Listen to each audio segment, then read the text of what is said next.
Դե ինչ, պատմություն կերտեցինք միասին եւ ես անկեղծ շատ հպարտ եմ, որ միասին աշխատել ենք, հպարտ եմ, որ այդ ծանր բաների մեջով միասին ենք անցել ու կյանքում իրար վրա որևիցե ձևով կասկած չենք ունեցել։ Նաեւ լավ բաների համար եմ հպարտ, որովհետեւ այն ճամփորդությունները, այն իրադարձությունները, այն բանակցությունները, այն միջազգային հանդիպումները, որը որ մենք ենք իրականացրել միասին, իրոք պատմական են, մերսի շատ, ապրեք բոլորդ։ Ես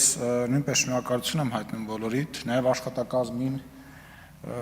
բոլոր բաժիններին շնորհակալություն եմ հայտնում եւ պարոն Ռուբինյանին, իմ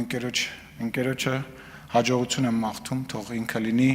երկրորդ ազգային ժողովի նախագահ, որ ստաբիլ 5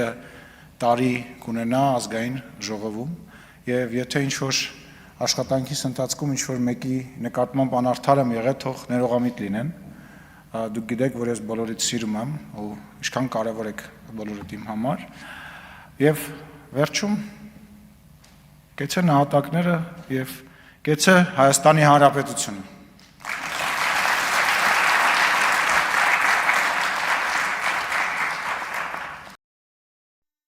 Հավանիչ տեսանյութը եւ բաժանորդագրվիչ նորությունները բաց չթողնելու համար